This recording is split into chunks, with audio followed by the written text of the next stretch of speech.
ಖಾರ ಬಣ್ಣ ಮತ್ತು ರುಚಿ ಆಚಿ ಚಿಲ್ಲಿ ಪೌಡರ್. ಟಾಪ್ 10 ಸ್ವಚ್ಛ ಗಾಳಿಯ ನಗರಗಳಲ್ಲಿ ರಾಜ್ಯದ 6 ನಗರಗಳು ಕೊಪ್ಪಳ, ಚಾಮರಾಜನಗರ, ಶಿವಮೊಗ್ಗ, ಗದಗ, ಮೈಸೂರು, ಬಾಗಲಕೋಟೆ ನಗರಗಳಿಗೆ ಸ್ಥಾನ ಸಿಕ್ಕಿರುವುದು. ನವೆಂಬರ್ನಲ್ಲಿ ಸ್ವಚ್ಛ ಪರಿಸರ ಮತ್ತು ಕಲುಷಿತ ಪರಿಸರ ಹೊಂದಿದ್ದ ದೇಶದ ಅಗ್ರ 10 ನಗರಗಳ ಪಟ್ಟಿ ಬಿಡುಗಡೆ ಆಗಿದೆ. ಇದರಲ್ಲಿ ಕರ್ನಾಟಕದ 6 ನಗರ ಸ್ವಚ್ಛ ನಗರಗಳ ಸ್ಥಾನವನ್ನು ಪಡ್ಕೊಂಡಿದೆ. ಅದರಲ್ಲಿ ಕೊಪ್ಪಳ ರಾಜ್ಯದಲ್ಲೇ ನಂಬರ್ 1 ಸ್ಥಾನ ಪಡ್ಕೊಂಡಿರೋದು. ಅಕ್ಟೋಬರ್ನಲ್ಲಿ ರಾಜ್ಯದ 4 ನಗರ ಪಟ್ಟಿಯಲ್ಲಿದ್ವು. ಈ ಸಲ ಅದು 6ಕ್ಕೇರಿದೆ. ಇನ್ನು ಟಾಪ್ 10 ಕಲುಷಿತ ನಗರಗಳ ಪಟ್ಟಿಯಲ್ಲಿ ರಾಜ್ಯದ ಯಾವುದೇ ನಗರ ಸ್ಥಾನವನ್ನು ಪಡ್ಕೊಂಡಿಲ್ಲ. ಸೆಂಟರ್ ಫಾರ್ ಕ್ಲೀನ್ ಏರ್ ಸಂಸ್ಥೆ ಈ ವರದಿಯನ್ನು ನೀಡಿದೆ. ಈ ಕಲುಷಿತ ನಗರ ಅನ್ನೋದ್ರಲ್ಲೂ ಕೂಡ ನಮ್ಮ ರಾಜ್ಯದ ಯಾವುದೇ ನಗರಗಳು ಇಲ್ಲ. ಆದರೆ ಸ್ವಚ್ಛ ಗಾಳಿಯ ನಗರಗಳಲ್ಲಿ ರಾಜ್ಯದ 6 ನಗರಗಳಿದೆ. ಓಕೆ, ಇದು ಖುಷಿ ವಿಚಾರ. 10 ಸ್ವಚ್ಛ ನಗರಗಳು ಯಾವ್ಯಾವು ಅಂತ ಸಹಜವಾಗಿ ಪ್ರಶ್ನೆಗಳಿರುತ್ತೆ ಅಲ್ಲ.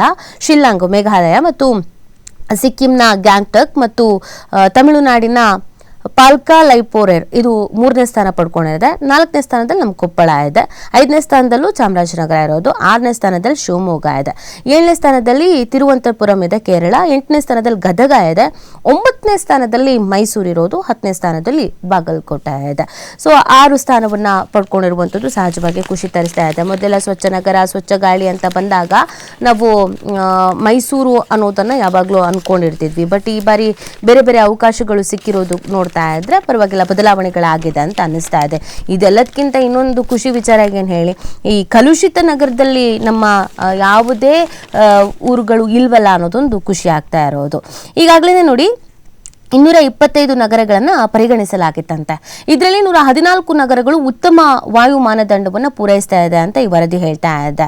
ಪ್ರಮುಖವಾಗಿ ಇಲ್ಲಿ ಉತ್ತರ ಪ್ರದೇಶದ ಗಾಜಿಯಾಬಾದ್ ದೇಶದ ಅತಿ ಕಲುಷಿತ ನಗರ ಅನ್ನುವಂಥ ಹಣೆಪಟ್ಟಿಯೊಂದಿಗೆ ಅಗ್ರಸ್ಥಾನದಲ್ಲಿದೆಯಂತೆ. ಅತಿ ಕಲುಷಿತ ನಗರ ಅನ್ನೋದು ಗಾಜಿಯಾಬಾದ್ ಅಂತೆ. ಇನ್ನು ಉಳಿದಂತೆ ನೋಯ್ಡಾ ಮತ್ತೆ ದೆಹಲಿ, ಹಾಪುರ್, ಗ್ರೇಟರ್ ನೋಯ್ಡಾ, ಮೇರಠು, ರೋಹಟಗು ಇವೆಲ್ಲ ಈ 10 ಸ್ಥಾನದೊಳಗೆ ಸ್ಥಾನ ಪಡ್ಕೊಂಡಿದೆ ಅತಿ ಕಲುಷಿತ ನಗರದಲ್ಲಿ. ಇನ್ನು ದೆಹಲಿಯಲ್ಲಿ ಮಲಿನತೆ ದುಪ್ಪಟ್ಟು ಅನ್ನೋದನ್ನು ಕೂಡ ಈ ವರದಿ ಹೇಳ್ತಾ ಇದೆ. ಅತ್ಯಂತ ಕೆಟ್ಟ ವಾಯು ಹೊಂದಿರುವ ನಗರ ಎನ್ನುವ ಕುಖ್ಯಾತಿಯನ್ನು ಹೊಂದಿರುವ ದೆಹಲಿಯಲ್ಲಿ ವಾಯು ಮಾಲಿನ್ಯ ನವೆಂಬರ್ನಲ್ಲಿ ಅಕ್ಟೋಬರ್ ತಿಂಗಳಿಗಿಂತ ದುಪ್ಪಟ್ಟಾಗಿದೆಯಂತೆ. ಇಲ್ಲಿ PM 2.5 ಸಾಂದ್ರತೆಯು 215 ಘನ ಮೈಕ್ರೋಮೀಟರ್ನಷ್ಟಿದೆ. ಅಕ್ಟೋಬರ್ನಲ್ಲಿ ಈ ಪ್ರಮಾಣ 107ರಷ್ಟು ಇದೆ ಅನ್ನೋದನ್ನ ಹೇಳಲಾಗ್ತಾ ಇದೆ. ಇದನ್ನು ಹೀಗೆ ಮೇಂಟೈನ್ ಮಾಡ್ಕೊಂಡು ಹೋಗಿದ್ರೆ ಇನ್ನೂ ಉತ್ತಮ. ಜೊತೆಗೆ ಈಗ 6 ಜಿಲ್ಲೆಗಳಿಗೆ ಏನು ಸ್ಥಾನ ಪಡ್ಕೊಂಡಿದೆ, ಇನ್ನು ಮುಂದಕ್ಕೆ ಇದು ಜಾಸ್ತಿನೇ ಪಡ್ಕೊಳ್ಳಿ ಅನ್ನೋದು. ಎಲ್ಲ ನಗರದವರು ಇದೇ ಥರ ಸ್ವಚ್ಛತೆಯನ್ನು ಕಾಪಾಡಿಕೊಂಡ್ರೆ, ಇದೇ ಥರ ಒಂದು ಕ್ಲೀನ್ನೆಸ್ ಮೇಂಟೈನ್ ಮಾಡಿದ್ರೆ ಮುಂದಿನ ದಿನಗಳಲ್ಲಿ ನಮಗೂ ಟಾಪ್ 10ನಲ್ಲೂ ನಮ್ಮ ರಾಜ್ಯದ ಜಿಲ್ಲೆಗಳೇ ಇರಬಹುದು.